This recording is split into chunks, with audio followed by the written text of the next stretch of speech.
Bueno, no sé, esta fue mi primera película y tenía en la cabeza, pues la primera película salen muchas cosas, obsesiones que llevas siempre en la cabeza, ¿no? Y siempre tenía idea de trabajar con la idea de alguien que no puede vivir la vida por sí mismo. Incluso pensaba encerrarme en una habitación y probar de vivir a través de otra persona que me trajese la comida, me contase lo que pasaba en el exterior, todo eso. Ese fue un punto de partida. Y otro es que las historias de vampirismo y de como de unas personas que profanan a otras o se aprovechan de otras también me interesaba. Entonces conocí, un día viendo un reportaje en televisión, la figura de Gilles de Rais, que era mariscal de Juana de Arco durante la Guerra de los 100 años, y este hombre había asesinado más de 400 niños y hubo unos juicios que los escribió Jos Bataille, hizo un libro sobre el juicio y sobre sus declaraciones. Y entonces empecé a trabajar con esa historia porque me interesó mucho. Y me di cuenta que la Guerra de los 100 años era algo que era muy lejano, eran 600 años atrás, y en cambio, en la época del nazismo, era una época que permitía mucho la impunidad, porque era un estado de guerra, de poder muy grande, ejercido sobre otras personas más débiles en ese caso, y en el cual ocurría prácticamente lo mismo, como la guerra y puede llegar a degenerar tanto la mente de unas personas en que los límites entre bien y mal se confunden, la moralidad queda muy disipada, y ahí empezó.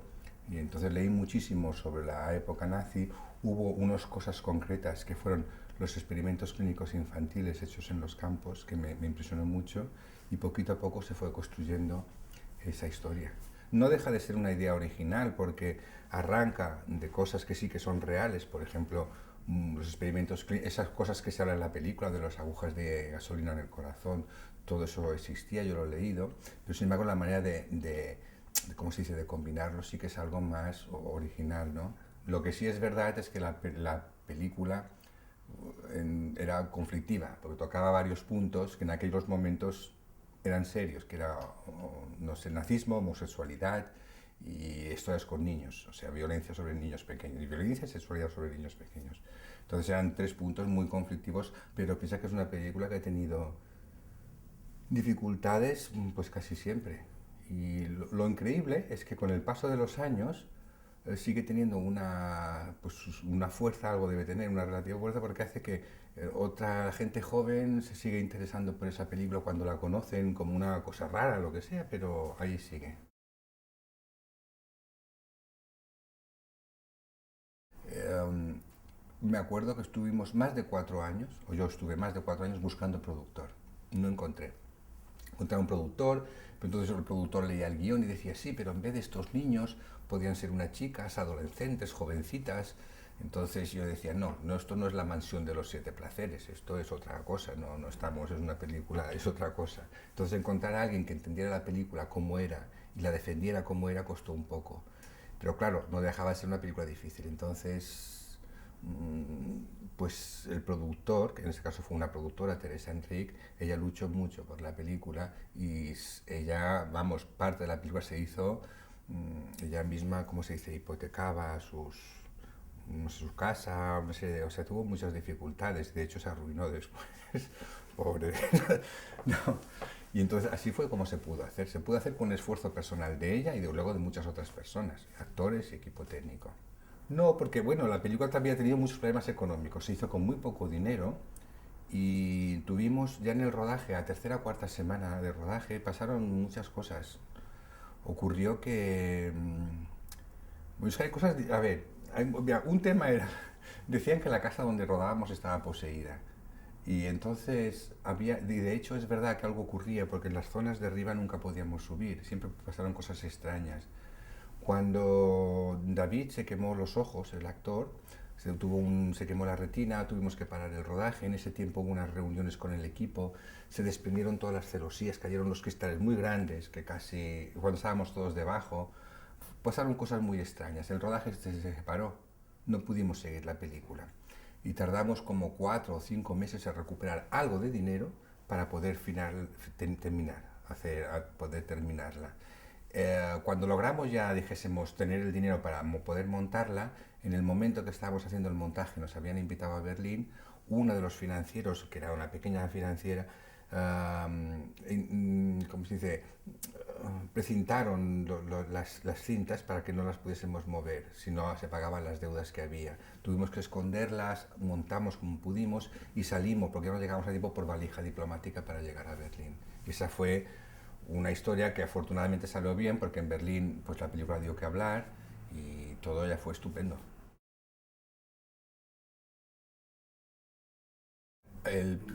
Conseguir, mira, yo pienso que yo la hice como con 30 años y a los 26 años yo tenía el storyboard ya hecho, tenía el guión por supuesto acabado y la película más no varió, o sea, del storyboard que hubo a lo que se hizo realmente ves que la película estaba ya como madura, había tenido mucho tiempo yo para pensármela.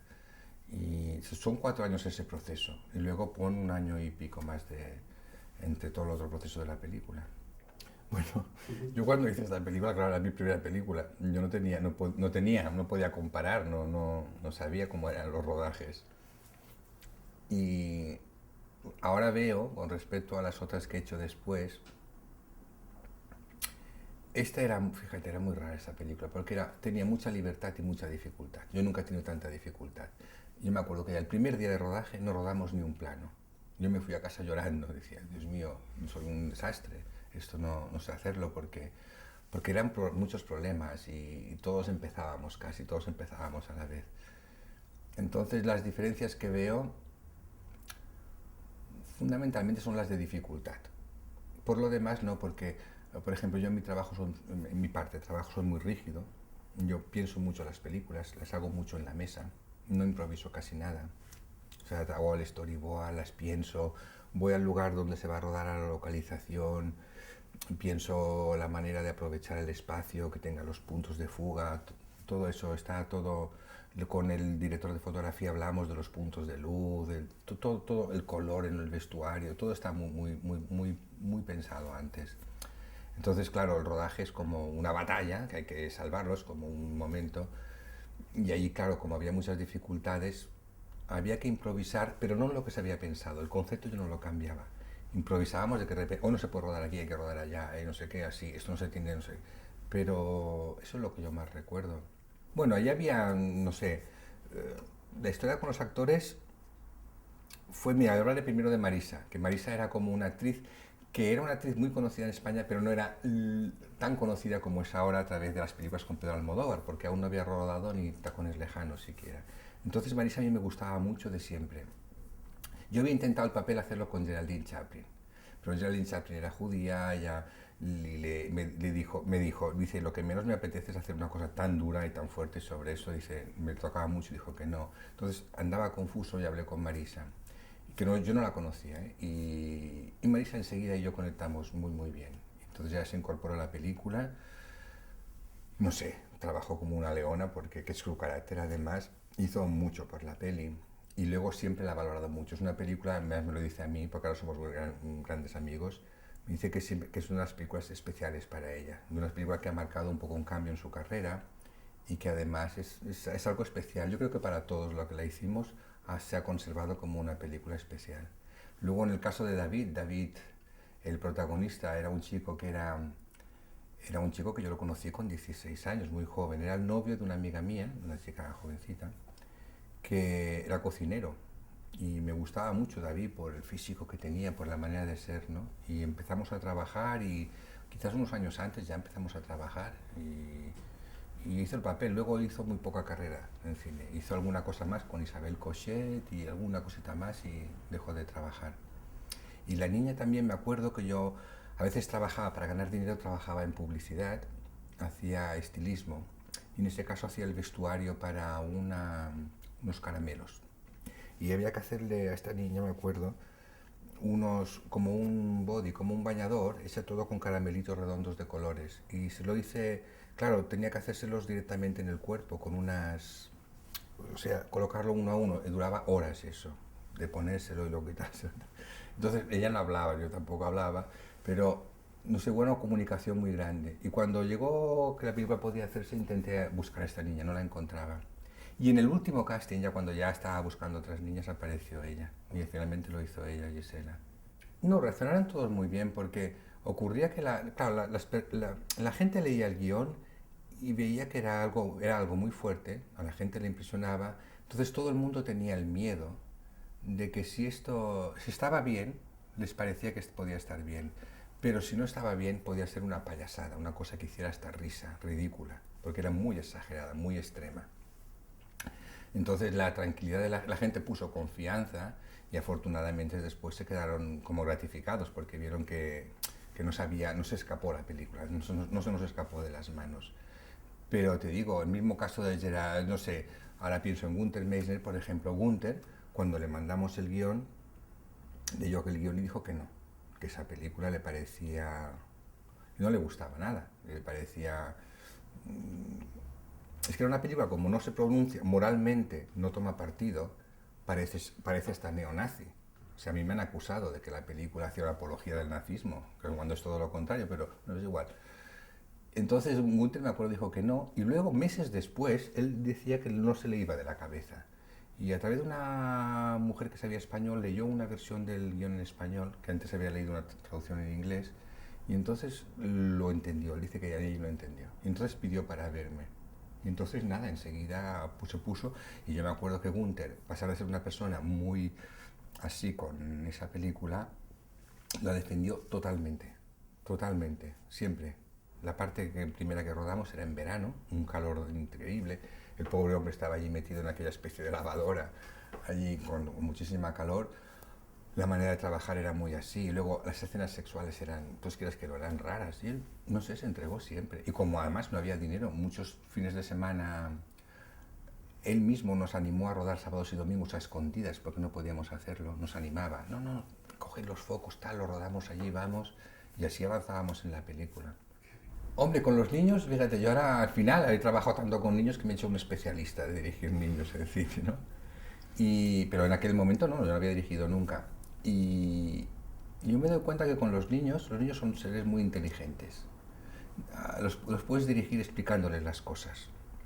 No hasta el punto, es decir, no sé, pongo un ejemplo. A un niño no le puedes decir, yo con las escenas que dijésemos la más difícil de todas, con respecto a niños, en la película es la muerte del niño gitano que le pone el en el corazón. Claro, es un niño que lo desnudan, que le pegan, que no sé qué, que le muere. Tú a un niño le dices muérete y hace, él no tiene. Entonces tú no puedes explicar exactamente las cosas solamente así. No le puedes, estás triste o estás...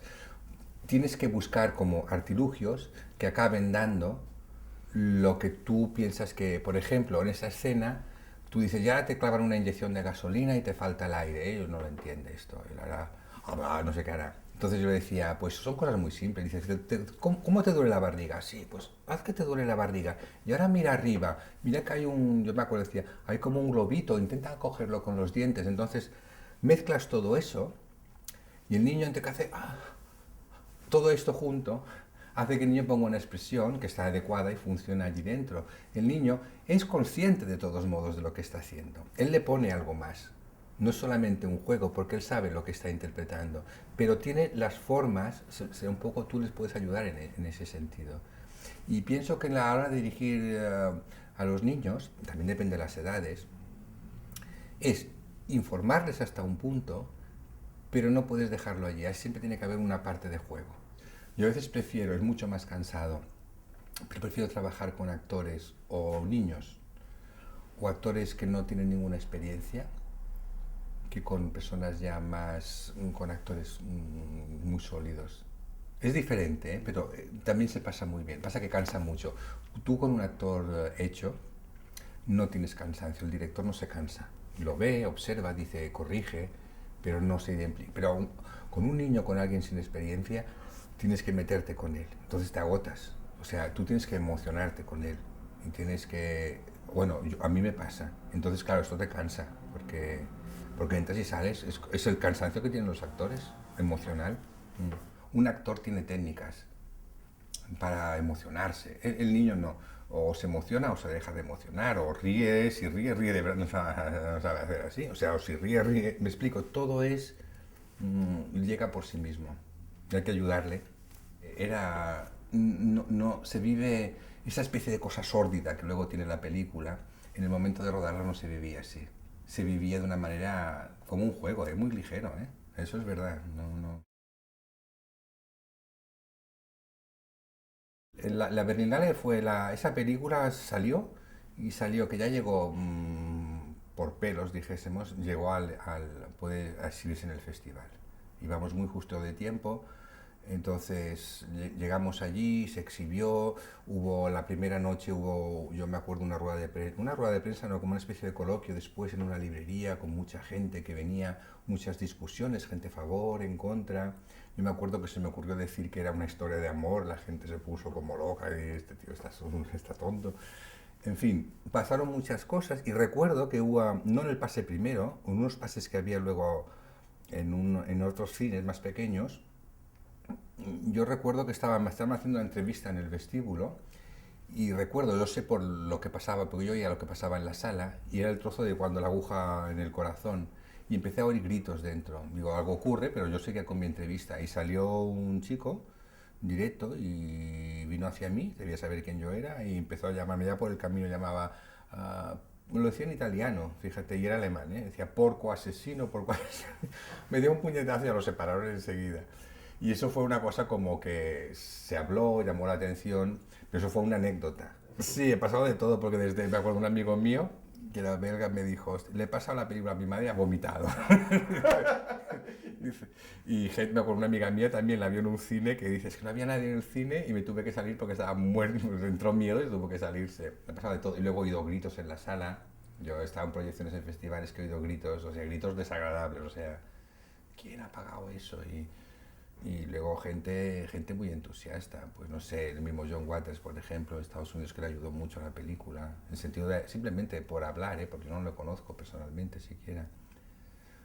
Ha habido muchas. Yo creo que es una película que cuando tocas un tema tan fuerte, pues tocas mecanismos de la persona que están allí, no sé, no sé, es que no sé explicarlo muy bien esto, que hace que tú tomas una posición delante de eso.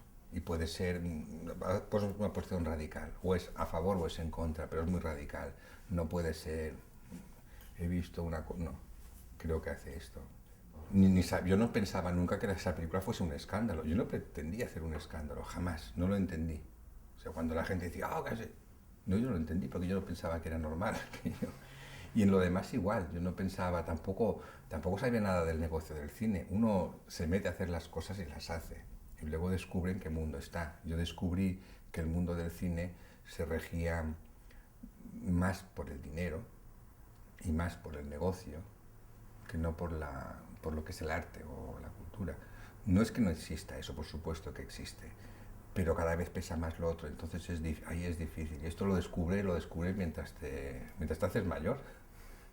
Tuvimos la suerte de que en Berlín, pues digo, o sea, el Festival de Berlín ayudó mucho a esa película, porque le dio una proyección internacional y fue una buena plataforma. Además era una película que con lo que hablaba, el lugar donde salía, era un buen lugar para salir, porque movía más hilos, no sé, tocaba la sensibilidad de las personas que estaban rodeando aquello. Entonces ahí, en ese sentido fue muy bien, porque salió como una obra un poco marciana, marciana en el sentido de que nadie sabía de dónde viene eso de España y quién ha hecho esto, no sabía nadie quién era nadie. Y entonces fue una película que se hizo como un poco de curiosidad, provocaba una película misteriosa de alguna manera. Y entonces pues siempre es una película que ha ocurrido, ha tenido como seguidores, pocos, pero en muchas partes del mundo diferentes. Incluso ahora se mantiene todavía. Pues después de la Berlinale, del Festival de Berlín, que fue donde la película se dio a conocer, realmente lo que ayudó muchísimo fue el interés de Estados Unidos por la película. Se estrenó antes que en ningún otro lugar, entonces la película no se podía vender a otros países porque la productora quedó como en quiebra, entonces no podía venderla. Y Estados Unidos, no sé, consiguió la película, la estrenó en salas y hubo un apoyo crítico muy grande, sobre todo desde Elliot Stein, desde el Film Comment, tuvo unas críticas muy buenas, que eso ayudó muchísimo, por supuesto. Estaba personas como John Waters, que se hicieron admiradores enseguida de la película, que decían que no la recomendaba a sus amigos porque era demasiado salvaje, pero hablaba muy bien de la película. Incluso había en la facultad, en UCLA, en la universidad, en las clases se hablaba de esa película. De hecho, se distribuyó allí en vídeo antes que en España. En España nunca ha salido en el DVD, en cambio allí ya se ha reeditado 2 veces. Todo eso ha ayudado muchísimo a la película. Incluso mucha gente española conoció la película allí. Era el caso de Pedro Almodóvar, que la conoció allí, le impresionó muchísimo y muchas otras personas, incluso también el productor del Niño de la Luna también la conoció a partir de Estados Unidos. En España había gente pues joven, pues que sabían que había estado en Berlín, que en Berlín claro tuvo repercusión y no llegaba. Pero cuando se estrenó en un cine que en aquella época se llamaban de arte y ensayo, que eran cines de arte, ¿no? Y entonces allí sí me acuerdo que había hasta colas. Era un cine pequeño, me acuerdo de 260 localidades, aún no había estas multisalas y todo eso, y en ese cine me acuerdo pues, que había colas. O sea, sí, realmente la película interesó a un nivel marginal siempre. O sea, no era un público amplio, era más bien gente joven, pero sí, sí, que la película sí. Y luego la prensa, yo siempre estaré agradecido. La prensa apoyó mucho la película. Todo lo que no podíamos hacer con dinero se hacía por el boca a boca de las personas y porque en revistas o en periódicos se hablaba bien de la película, se le daba una importancia.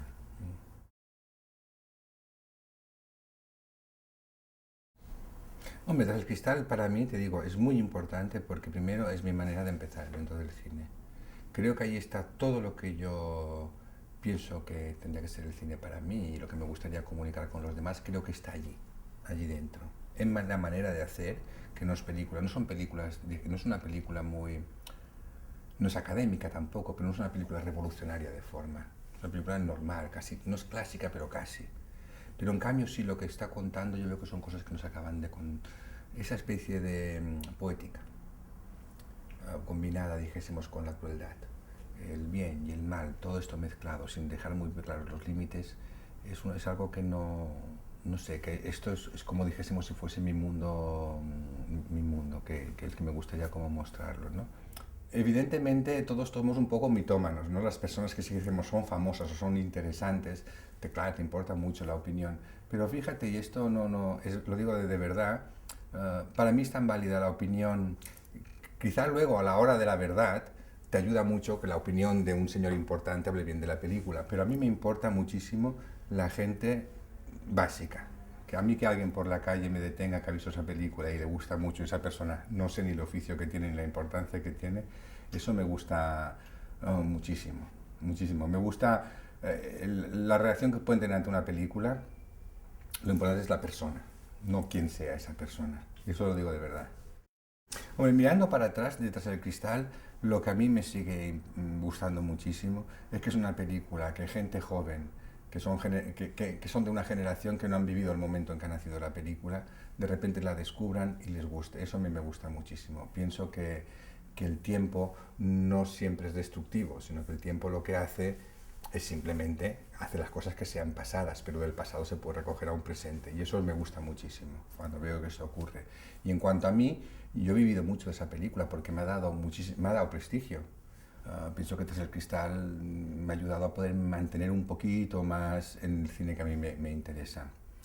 Y creo que Tras el Cristal, junto con El Niño de la Luna, El Mar y Arrow todo el Buquín, son 4 películas que son muy personales, tratan un poco de lo mismo, tratan un poco de la profanación de la inocencia y de cómo el mal deviene en mal y que pienso que esto sí que lo tienen y ahí, no sé, pienso que eso se mantiene en todas las películas y pienso que en el futuro, por ejemplo, la película que tengo que hacer yo el próximo año es otra vez una película de un niño, es durante la Guerra Civil Española y también es una historia, dijésemos, de un niño enfrentado al mundo de los adultos, un mundo que está, por supuesto, al ser la guerra o la posguerra, hay violencia y todo eso, y está enfrentado a ese mundo, se vuelve a repetir.